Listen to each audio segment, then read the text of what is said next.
Now you understand your lifestyle, how it is now. Let's dive it all the way back to the point where you were a brokey. Yeah, the good old days. The good old days. Yeah. Some of the best days of my life were brokey days. Bro. You think, yeah? Yeah, man, I miss the brokey days. Why?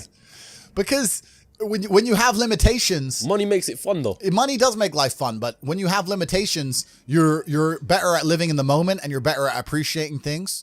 So what happens is now at my point, right? No matter how much fun I'm having, it's always, even if it's only 1% in the back of my mind, that it could be more fun somewhere else. If I can go anywhere I want all the time with no limitations, I never have to turn up to a job. I don't have anything I have to do. I can go anywhere, right? And I got a plane waiting for me. If I'm in Marbella in the middle of a party, no matter how good that party is, how much fun I'm having, whatever girls I'm with, whatever, and my boy texts me from Mykonos saying it's going off in Mykonos. Part of me is thinking, should I just... I can get there by it's 3 a.m. now. I can be there before the club closes in Mykonos. And then it's hard to just live in the moment and be happy with what you're doing. Does that make sense? Yeah. Because there's unlimited choices. It's like going to Tesco. If there's only one sandwich, it's fine. But there's 100 sandwiches. You start reading every sandwich. Yeah. Which one's the one I want? Maybe that one was better. So the brokey days were good days, bro, man. Like I'd get McDonald's and you're laughing with your boys. Yeah. The brokey days were great. And I'm not complaining about being rich. Obviously I worked hard for this and it's a fantastic life I live now. But I think without those brokey days, without those original days to compare it to, without that juxtaposition, then I don't think being rich would be fun at all. I think it's only fun because you can compare it to the days when you weren't rich. That's the only thing that makes it fun. The only thing that makes a $10,000 steak fun is that you can laugh saying how you never had 10 grand in your bank till you were 27 years old. Yeah. Like otherwise it's boring. Otherwise okay, steak. And I think if you're born with too much money, that you'll never truly be happy. I think you need the brokey days. They're the best days. Because some people are literally brought up rich, born into money, essentially. Yep. You know, if your dad's born, if you're born and your dad's got Ferraris, Lamborghinis and stuff like that. Yep. You think that they're not really experiencing true fun, happiness sort of thing because they don't know the difference. It's not the destination, it's the journey. And humans, we all work in regards to, it's even the way the human body works, right? If you're driving at 200 miles an hour, you don't feel it. You only feel the acceleration getting to 200 miles an hour. Yeah. So if you're born at 200 miles an hour, it doesn't feel fast. It doesn't feel fun. My life feels fun now because of all the acceleration to get here, and I can remember the times when I was stuck by the side of the motorway without a car. Yeah. So I have that juxtaposition. Without that, it's not even interesting. It's not even fun. So the brokey days, anyone who's out here who's broke, good. These will be the happiest days of your life once you made it. You just got to remember everything and sit around with your boys. I mean, maybe some people change with money. Maybe if you get new friends and things change, but I hang around with the exact same people I did when I was poor. I got the same friends. I live with the same people, the same guys, same jokes, nothing's changed for me. So for me, I'm just a broke guy with a bunch of money. That's all that's happened. Just the financial situations have changed. Yeah, the financial situation's changed. That's it. So you grew up in Luton, right? Yep. So what was your whole upbringing like then? Yeah, so I was born in America. I left America when I was 10. Yep. Moved to Luton, where my mom was originally from. Went to Lee Manor High School in Marsh Farm. I think it was one of the bottom 3 high schools in the country at the time. Went to a nice rubbish high school. Went to college, did some A-levels. Rejected university because they tried to tell me to do a personal statement. I couldn't be bothered. Is it? Yeah, that was literally What would you have studied in uni? I did really well in my A-levels. In my GCSEs, I didn't try. And I got a bunch of B's and C's.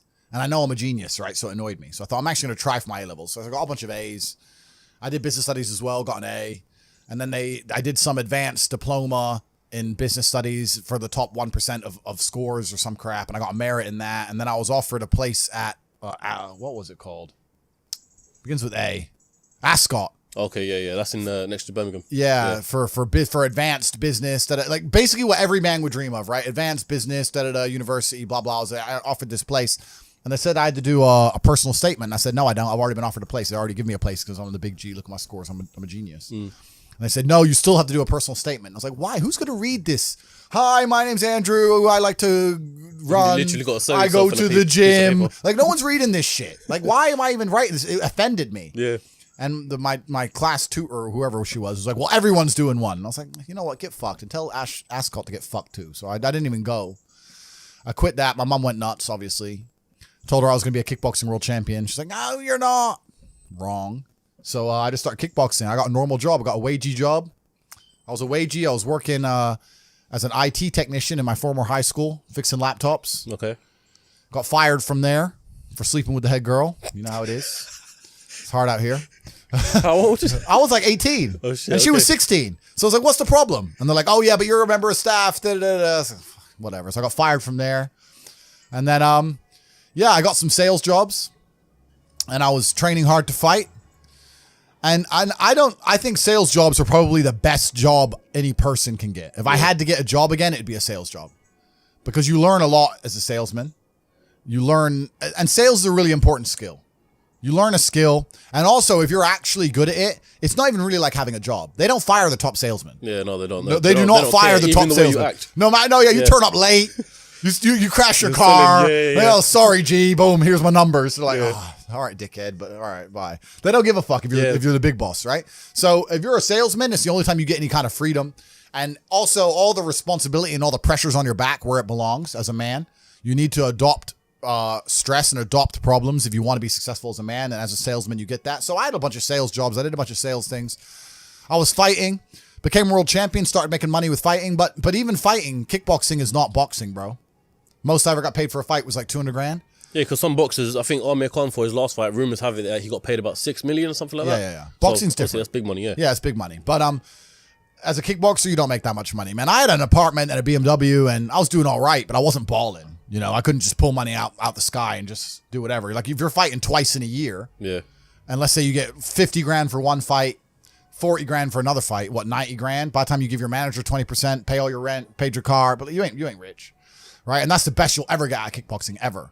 Well, even at top level. Top level. You have to go to UFC, and even most UFC fighters have no money. Yeah. You got to be the champ to get paid. Yeah, people saying Dana White really robs their fighters. Well, I mean, the thing is with the UFC is that everyone says Dana White should pay them more, but look at how liquid the UFC is. Even during COVID, when basically every other organization couldn't function and shut down, he managed to keep shows running. He managed to keep UFC running, keep fighters getting paid, keep fighters in shape.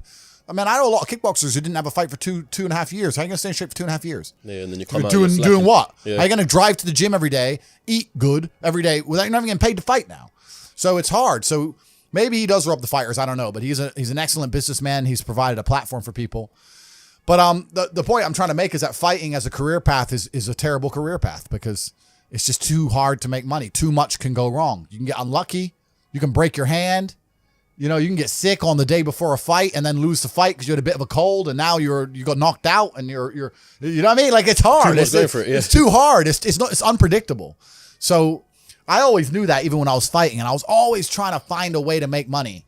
Even when I was fighting, all I did was try different ways to make money. I tried a million things, and that's what you have to do. You have to try a bunch of things and learn a bunch of lessons until you finally find something that works. So, and when did you find when did you have like your first taste of true money sort of thing?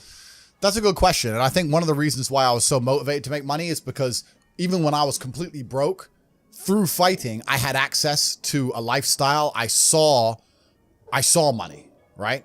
So, man, I can tell you stories now that even sound stupid to me. I went to Deauville, France to fight for a world title. And I was sitting there and the promoter hadn't turned up yet. And I ordered 2 waters, 2 Perrier. Yeah. And they came and they were like €9 each. And I paid for them. And I said to Tristan, 20 quid for fucking water. Because we're brokies. And he's like, yeah, that's crazy.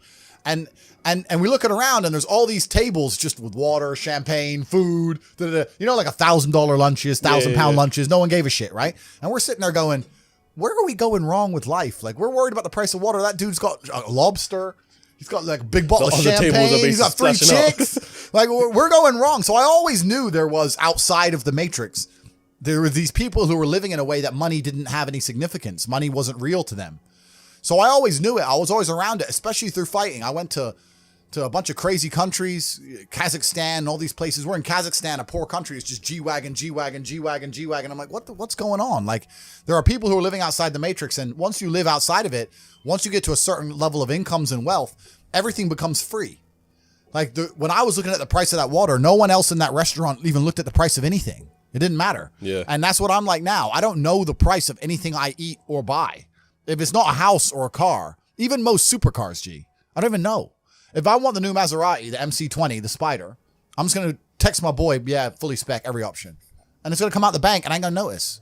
Like, it doesn't make a difference. If I have 11.8 million or 11.4 million, well, What difference? what difference does it make? It doesn't mean anything. Yeah. So you get to a point where the whole world's free, and then you start just buying stuff, not because you want it, but because it's completely free. So even if you 1% want it, right? You're like, oh, well, maybe I might use it once. 400 G's. I might drive it one day this summer. Yeah. You know, and that's how you get to. It's the same way people just buy coffee at a whim. You end up doing that with everything. So I always knew that kind of life existed.